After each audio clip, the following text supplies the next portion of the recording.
actually works beautifully, right? Sylas is a great pick into the Ornn. It's a kind of pseudo counter pick at that top side. But also, Xiaohu's played a ton of Sylas. He's basically a mid laner, so it's fine. Yeah, I mean, I like the Sylas pick up in the top lane. It's this bot and mid lane that I'm just kind of baffled by. So specifically looking at the bot lane, like Pantheon is a roaming support. It's a support that wants to move about the place, and why I assumed this Pantheon was going to a solo lane is because he doesn't pair at all with Aphelios. Aphelios doesn't have the damage to go aggressive in the early stages of the game. He hates being on his own. This is where I'm just not the biggest fan of RNG's side.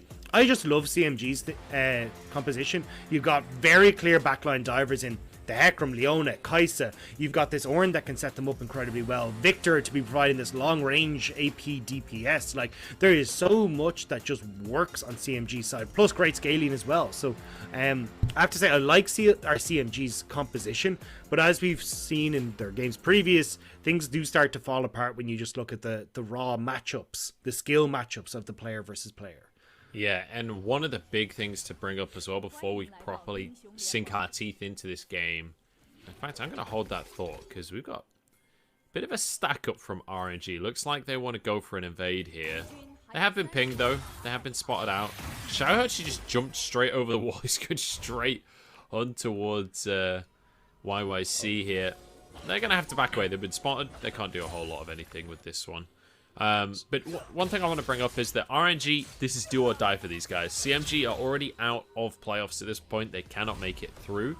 RNG can still force a three-way tie. If they can win this game, and then they can beat IG later on today, and WE beats BLG, which is, you know, they require all 3 games to go a specific way, it's possible that we get a three-way tie like we did yesterday in Group A, and all 3 teams will have a triangle of head-to-head victories again as well. So we'll end up qualifying based on game time, which is just insane. Coming back to this game, though, I'm not the biggest fan of Xiaohu's decision to go with Arcane Comet on this Sylas. So the way this Ornn and Sylas matchup works is that it's allowing Sylas kind of to scale, quote-unquote, into, like, the 2 items. So then he's pretty strong. The problem is you don't actually win this matchup. Like, as you can see, Ornn deals a lot of damage against this Sylas, and when you get to that low point, say you're about half health, you do have one-shot potential coming through from the Ornn. So that's why I much prefer still going with the classic here of the fleet footwork, make sure you're able to keep yourself healthy, you're able to max your Q, which is where most of your damage is going to come from. But as you can see, like, Xiaohu already forced to blow one of these pots, whereas you're perfectly fine as Yuri in this top lane matchup. Like, you're not able to get the lane bullying that you would usually expect. Yeah. Obviously, Xiaohu getting a really good trade there as you speak, but it's because he managed to hit level 2 first in the lane, which pretty much every matchup, whoever gets 2 first is going to have a massive advantage for a temporary period. Yeah, exactly. And this is so now we've got Xiaohu, who honestly isn't getting a huge amount out of this Comet and won't get a huge amount when he gets to, like, team fights and the likes as well. So Xiaohu could potentially end up falling behind here, and Xiaohu's kind of the one saving grace that I saw from this composition, where you can have Wei play towards this top side, maybe try and set up for some early kills, get Wei and Xiaohu snowballing, but we'll have to see if Wei's going to be able to play up there. He's actually cleared towards bot side at the moment.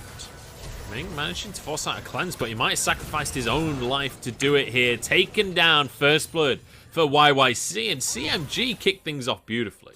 And that's the problem that I was talking about with this bot lane, is that when you look at, like, Kai'Sa with Halo Blade, she can follow up super well on this Leona, very quickly proc that passive, a lot of burst damage.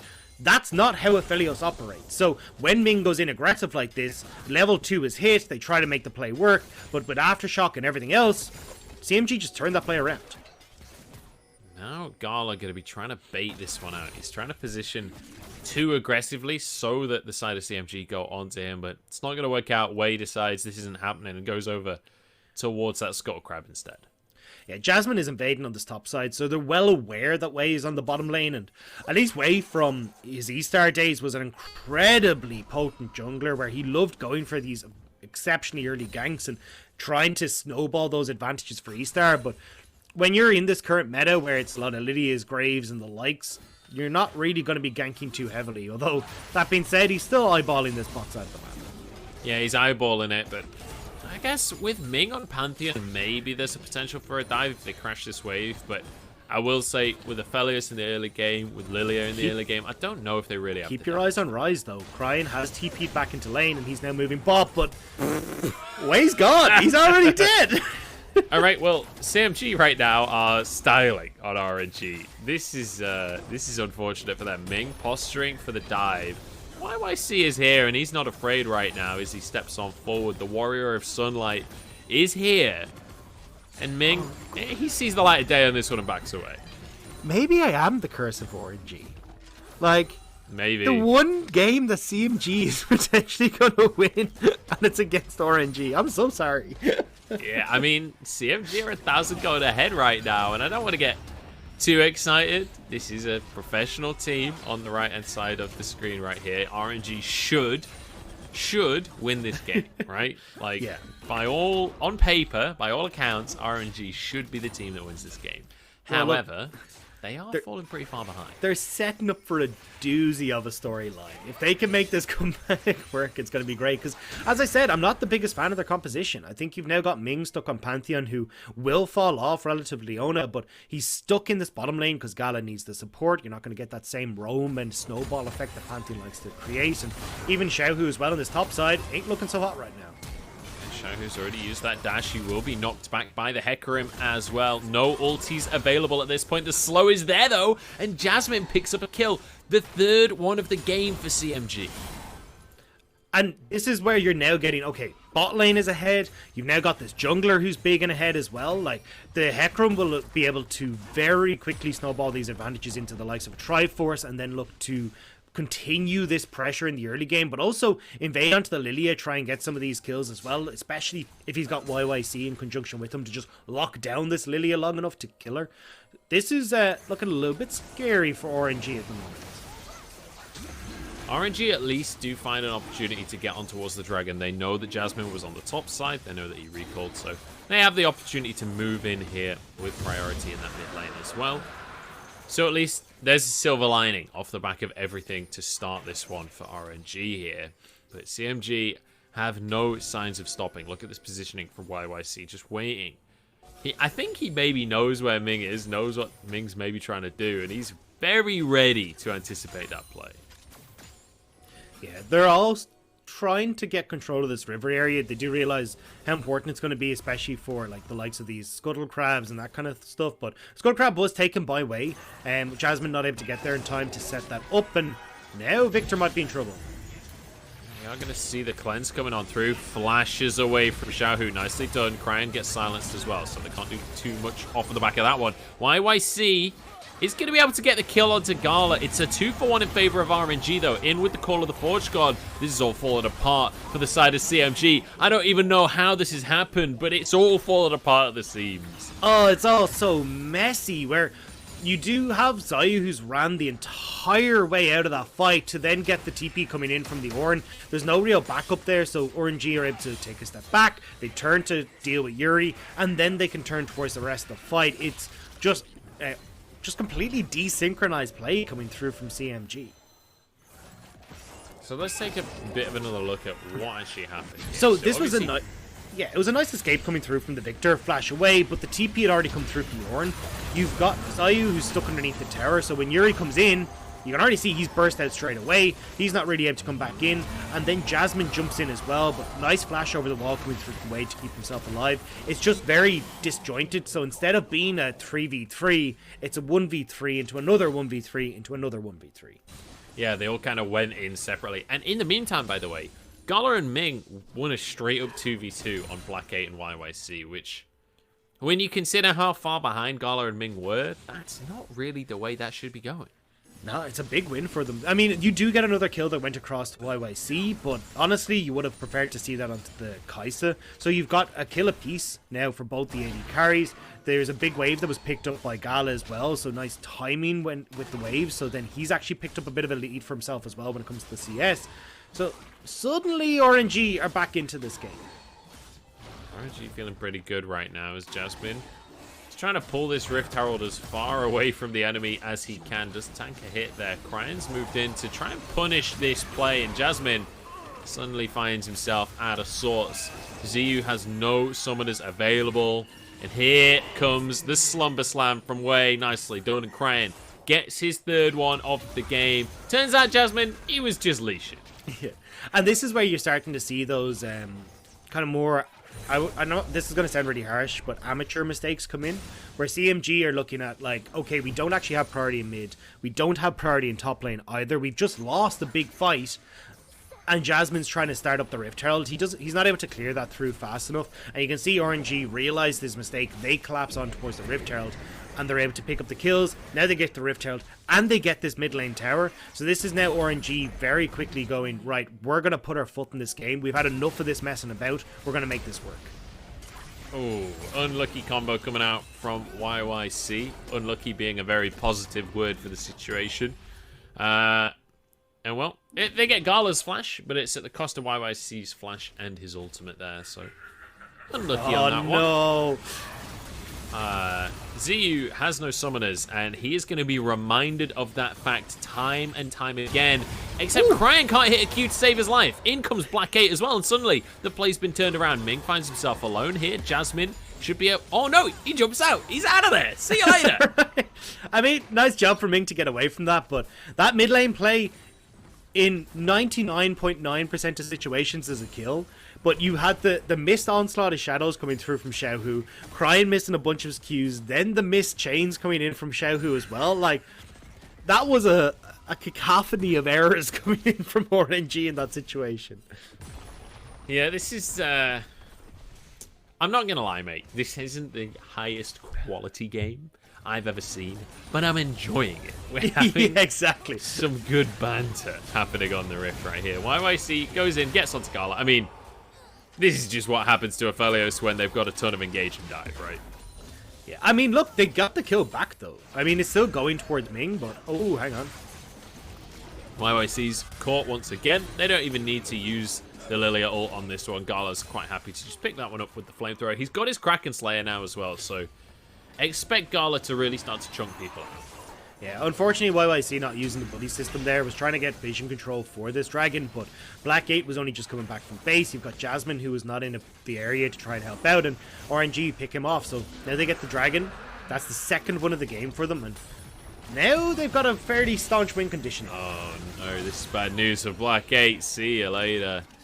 And I don't think he was expecting both players to come there on the Realm Warp, but it happened. Ming flashes forward for the stun as well. And this is rapidly starting to go in favor of RNG. They went from a 1k deficit to start the game off with 3 kills going the way of CMG. Now, since that point, it's been 9-2 on the scoreboard, and they're now 4k. Yeah, it's not looking too pretty for them. And it looks like, actually, when you look at the minimap, like how well RNG are starting to play towards, okay, we've got a bit of pressure here. Everyone on RNG is starting to play down towards this top side, make sure that we can get this turret without any sort of issues. RNG are just very good at keeping CMG in their place, so they're not able to respond to these plays. YYC misses a few things there. Ming is going to go onto the back line, but in goes Black 8 to find himself the first kill of the fight. Xiaohu shuts him down. Onslaught Shadows from Jasmine isn't enough. There's no damage here from CMG. The CU flashes over the wall, but Xiaohu grabs himself yet more kills. The triple comes through as Xiaohu looks to extend his legacy. The quadra is there, and he wants it all. Jumping underneath the tower. Can he finish the kill? No way! The second time a Penta is stolen in this tournament. Oh no! They just needed to wait for the chains. He was so close. He has the cooldown. Like, he has the Ionian Boots of Lucidities to finish Codex. It's not that long until his cooldowns come off, but no. They end up taking it away. They're not having any of it. And, yeah, quadra kill for Xiaohu will be all that he gets today. That was just mean from It was. It really was. It was really mean. He just cues it just because. Oh well. Yeah. Either way, let's take another look at what actually happened here.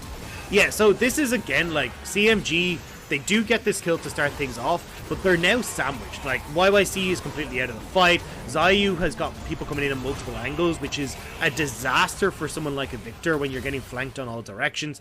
And it means that then RNG get the opportunity to run them down. Xiaohu, though, playing this fight so well, being able to pick off the likes of Solar Flare to continue getting these kills alongside really good positioning to make sure he's able to get full use out of his ability set.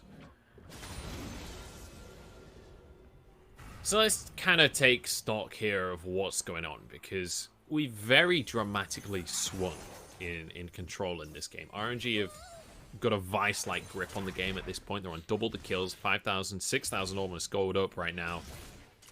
Gala is going to be able to clear this wave out. It looks like the top tier 1 is going to be the next thing on the ticket here. And you can see, look at Xiaohu's build. His first item is a Medjai's. He's not even gone for a mythic first. He's not even built any of the legendary items. Just gone straight into the Medjai's off the back of that play. Yeah, I assumed we'd see a quickly Andrew's Anguish coming in from him, but just because you get the burn against the likes of the Ornn. But he's actually delayed it like quite a bit, because yes, you got this quick Medjai's, but he's gone for the Seeker's Arm Guard because he wants that little bit of armor for the fights, but it means he's quite far off really getting a lot of this damage. We've got the sleep on towards his Hecarim. Xiaohu gets onto the back line as well. Blackgate does manage to survive the play as they get on CYY instead. But the onslaught is just endless coming out from RNG. They will chase you to the ends of the earth. Yuri with a late ultimate that doesn't do all or too much.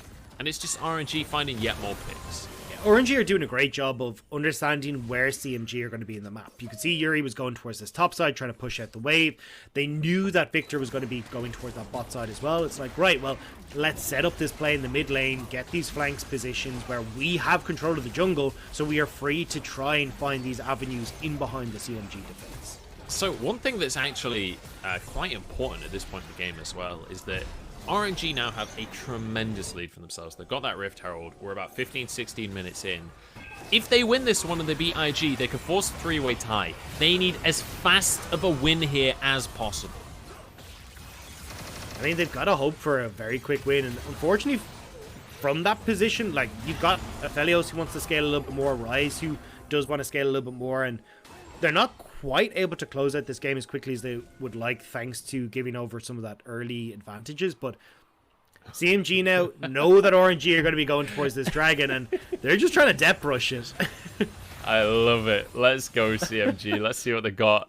RNG are basically like, yeah, nah, we ain't face checking that. We're just going to take him in him. There's nothing you can do about it. Inside track, baby, and we've got a Rift Herald. They have a Rift, yeah, that's what I was going to say. It's like, you've got 4 members of CMG for this dragon, and they're losing. Okay, maybe RNG can actually just wait. Maybe they can. How far can they push? No. Yeah, I wasn't sure if they were like, all right, Rift Herald time, but honestly, you've got this mid inhib down at 17 minutes. Now, there is an argument that this probably isn't that beneficial for RNG. Like, mid inhibitor being down doesn't really offer you too much. And plus, you've now got supers. You a window towards the Nexus, mate, which is maybe what they're looking at right here.